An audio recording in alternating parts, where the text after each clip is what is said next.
नमस्कार बंधुरा आज के निये एसेछि भोगेर खिचुड़िर रेसिपि।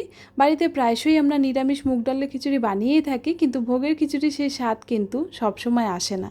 आमार बाड़ीते आज छिलो गणेश चतुर्थीर पुजो, पुजोते आमि एटा भोग दियेछिलाम खिचुड़ि, ताई भाबलाम एई रेसिपिटा आपनादेर साथे शेयार करे निই।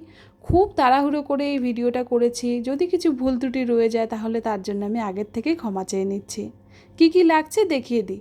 সোনা মুগ ডাল নিয়েছি আমি এখানে 1.5 কাপ, এটা 250 গ্রাম ডাল। এবার এটাকে আমি একটু হালকা লালচে রং আসা অবধি ভেজে নিচ্ছি। ডালটা আমার একদম ভাজা হয়ে গিয়েছে, এবার এটাকে আমি তুলে নিচ্ছি। এবার কড়াইতে আমি ঘি দিয়ে দিলাম 3 টেবিল চামচ। ঘি দিয়ে আমি এখানে গোবিন্দভোগ চাল দিয়ে দিচ্ছি 500 গ্রাম। ডালটা যেহেতু 250 গ্রাম তাই আমি চাল দিলাম 500 গ্রাম। এই মাপটা কিন্তু অবশ্যই করে মনে রাখতে হবে। এবার খুব বেশি ভাজার দরকার নেই, হালকাভাবে ঘিয়ের সাথে চালটাকে আমি একটু মিশিয়ে নিলাম। এবার এটাকে আমি উঠিয়ে নিচ্ছি।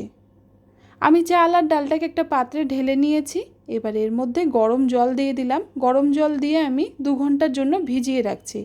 এতে করে চাল আর ডালটা ভালো মতন ফুলে উঠবে। ততক্ষণে আমি এখানে কড়াইতে তেল দিয়ে দিয়েছি। আমি সবজি ব্যবহার করেছি এখানে ফুলকপি। ফুলকপিটাকে একটু ভেজে নিচ্ছি। ফুলকপিগুলোকে আমি একটু বড় সাইজই রেখেছি, কেন কি খিচুড়িতে দিলে পরে ফুলকপি অনেকটাই গলে যায়। আমি আগের থেকেই ফুলকপিগুলোকে ধুয়ে নুন হলুদ মাখিয়ে নিয়েছিলাম। এবার এগুলোকে আমি একটু লাল হওয়া অবধি ভেজে নিচ্ছি। কপিগুলো একদম ভাজা হয়ে গিয়েছে, এবার এগুলোকে আমি তুলে নিলাম। তুলে নিয়ে এখানে আমি আরও 2 টেবিল চামচের মতন তেল দিয়েছিলাম।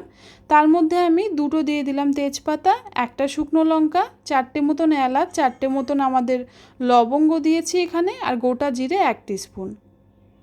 সমস্ত কিছু ফোড়ন দিয়ে দিলাম। দেওয়ার পর আমি এখানে একটা মশলার পেস্ট আগে তৈরি করে নিচ্ছি। 2 টেবিল চামচ দিয়েছি হলুদ গুঁড়ো, ধনিয়া পাউডার দিয়েছি 1 টেবিল চামচ, জিরা পাউডার দিয়েছি 2 টেবিল চামচ, লঙ্কার গুঁড়ো দিয়েছি 2 টেবিল চামচ। সব কিছু দিয়ে জল দিয়ে গুলে আমি এখানে একটা পেস্ট তৈরি করে নিলাম। এবার আমি এখানে টমেটো কুচি দিয়ে দিচ্ছি দুটো টমেটো কুচি আমি এখানে ব্যবহার করেছি। টমেটোটা একটু নরম হওয়া অবধি আমি ভালো করে ভেজে নিচ্ছি। টমেটোটা একটু ভালো মতন ভাজা হয়ে যেতে যেটা আমি দেখাতে ভুলে গেছি সেটা হচ্ছে আদা বাটা।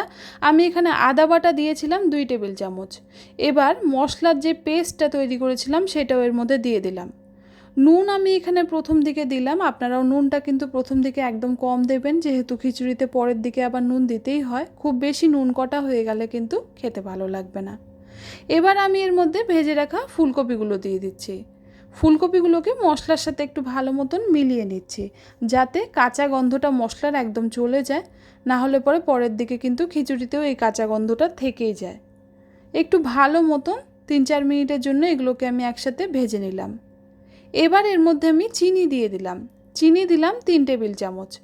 খিচুড়ি যেমন হবে ঝাল তেমনই কিন্তু একটু মিষ্টি মিষ্টি হলে খেতে বেশি ভালো লাগে, তাই আমি চিনিটা দিয়েছি।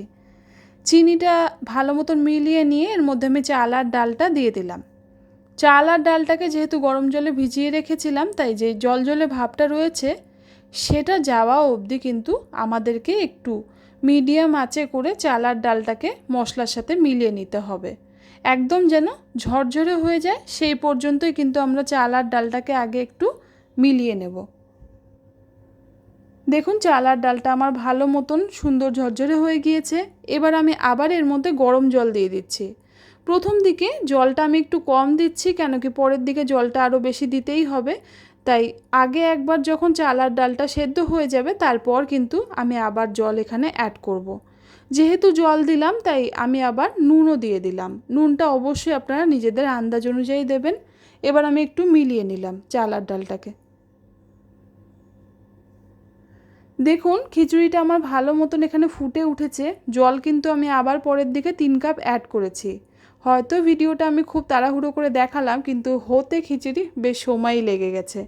এবার আমি এর মধ্যে দিয়ে দিলাম নারকেল কোড়ানো। নারকেল কোড়ানোটা আমি শেষের দিকে দিয়েছি। নারকেল কোড়ানোটা শেষের দিকে দিলে মুখে একটু খাওয়ার সময় লাগলে খেতে ভালো লাগে।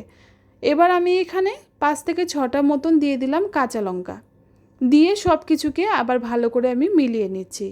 খিচুড়িটা আপনারা কতটা ঝরঝরে করবেন বা কতটা পাতলা করবেন জলের মাপ কিন্তু তার উপরেই নির্ভর করে। ভোগের খিচুড়ি একটু পাতলা মতন হলে খেতে খুব ভালো লাগে, সেটাই কিন্তু ভোগের খিচুড়ির একটা বৈশিষ্ট্য বলা যায়। আমার খিচুড়িটা মোটামুটি এখানে একদম তৈরি হয়ে গিয়েছে। এবার আমি এর মধ্যে সবার শেষে ঘি দিয়ে দিলাম। ঘি দিলাম আমি এখানে 4 টেবিল চামচ। দেখুন খিচুড়িটা আমার সুন্দরভাবে একদম তৈরি হয়ে গিয়েছে, চাল আর ডালটাও ভালো মতন গলে গিয়েছে। এর থেকে বেশি আর এটাকে শোকাবো না, কেন কি পরের দিকে খিচুড়ি ঠান্ডা হলে এটা কিন্তু ভালো মতোই টেনে যায়। ব্যাস খিচুড়ি আমার একদম তৈরি। এবার এটাকে আমি ভগবানকে ভোগ দিতে যাচ্ছি। তার আগে বলে রাখি বন্ধুরা, আমার রেসিপিটা ভালো লাগলে অবশ্যই লাইক করবেন, আমার চ্যানেলটাকে সাবস্ক্রাইব করতে আপনারা একদমই ভুলবেন না। ঈশ্বরের কাছে প্রার্থনা করি সবাই ভালো থাকুন, সুস্থ থাকুন। আবার ফিরে আসবো নতুন কোনো রেসিপি নিয়ে। ততদিনের জন্য ভালো থাকবেন, সুস্থ থাকবেন। ধন্যবাদ।